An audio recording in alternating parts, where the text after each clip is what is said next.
Salut la gang d'Escape. Dans le fond, vendredi passé, il y a eu la soirée hors-piste à Chambly.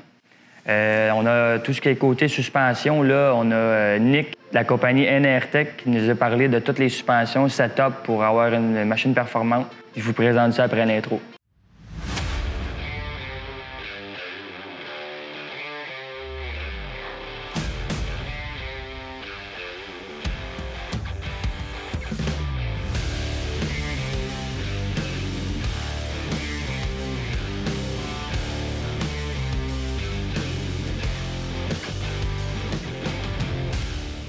Une motoneige de trail, bien, tu veux que ça colle, tu veux avoir du confort, donc les suspensions ne seront pas ajustées pareil. Une motoneige hors piste, tu veux quand tu fais tes contre-braquages, elle soit super facile à manier. Puis tu veux aussi qu'elle embarque sans neige, tu veux pas, comme on dit en anglais, trencher, parce que là, c'est pas roulable. Puis là, c'est qu'est-ce que tu dois faire, dans le fond, pour si tu vois que tu trop... Faut comprendre là, qu'une motoneige, le choc le plus important sur une motoneige, c'est la suspension du centre ici. La suspension en dessous, là, si je peux vous l'expliquer grossièrement, c'est un point de pivot, ton amortisseur du temps. S'il est mal ajusté, mais toute ta motoneige, elle va se comporter vraiment débalancée, si on veut.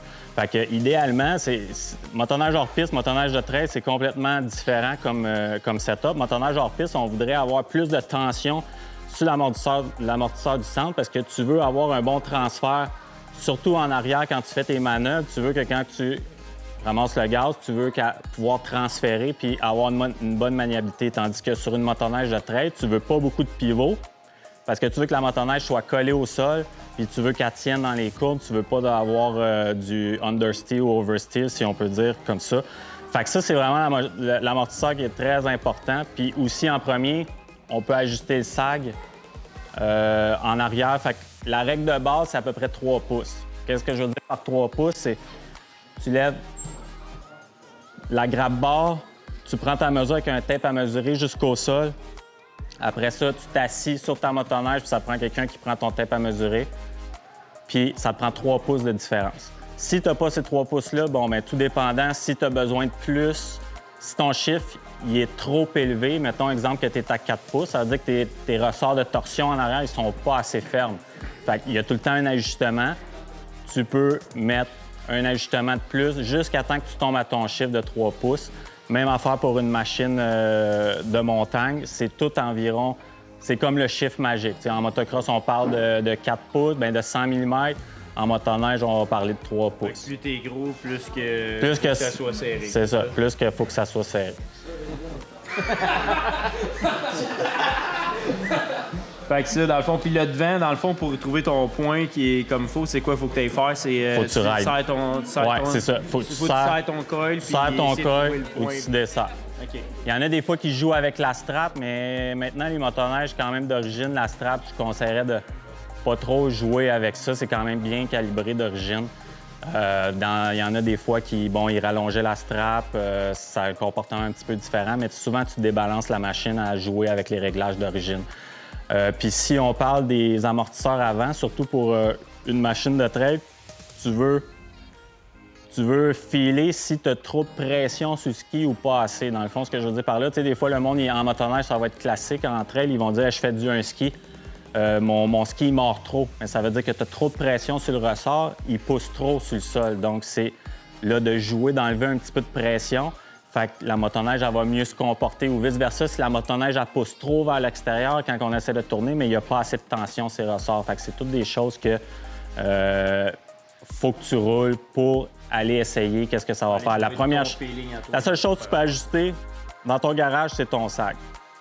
Le reste, ça va vraiment être au feeling. Puis ça peut varier avec les conditions de piste, ça peut varier avec comme dans les leur piste, mettons, d'aller se mettre une meilleure suspension, tu vas avoir des avantages quelconques ou c'est plus si tu te mets à jumper que non, il y a quand même... différence? Le monde, il pense qu'à cause de la neige poudreuse, t'as pas vraiment besoin de mettre d'amortisseur, mais ça paraît énormément, surtout quand tu es dans des manœuvres de side-hill ou que tu veux que la suspension elle travaille pour toi, puis tu veux, c'est ça, tu veux qu'elle soit cotée comme il faut. Souvent, les compagnies d'amortisseurs, ils vont avoir des systèmes à double ressort au lieu d'avoir un single rate, un simple ressort comme ça. Fait que tu vas avoir une partie plus raide sur le haut. Puis c'est ça. Ce que ça va faire, c'est que les deux ressorts ensemble, ça va être plus souple.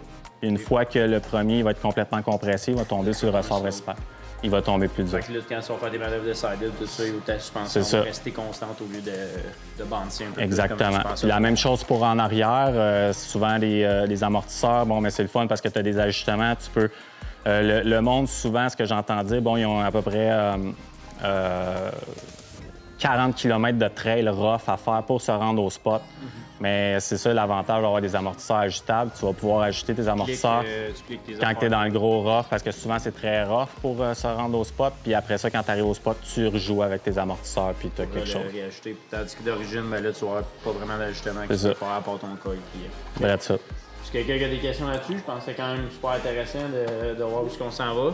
Si vous avez besoin de n'importe quoi, tu t'en fais des tune-ups de motoneige. N'importe quel amortisseur qui est rebuildable, je refais Si, ça. mettons, tu sais, comme ça, il n'y a pas vraiment d'upgrade à faire là-dessus, de valving, des affaires comme ça, mais ça serait, mettons, changer. Mais ça se fait. Ça se fait aussi. Ouais, tout se fait automatiquement que c'est rebuildable, à part si tu me parles d'un HPG, là, les anciens amortisseurs de BRP qui étaient tout était soudé, là, tu peux pas ouvrir ça. Fait que tu peux pas.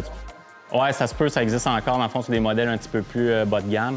Ça, tu peux pas rien faire avec ça, à part peut-être changer des ressorts. Mais sinon, tout ce qui est à cette heure, là, ça sort avec Walker Evans, Fox, LK, Olins, tous ces amortisseurs-là, c'est 100 rebuildable. Puis, tu peux changer valving aussi Ouais, tout. par rapport à ça. Bon. Super. Fait que, thank you, bien gros, Nick.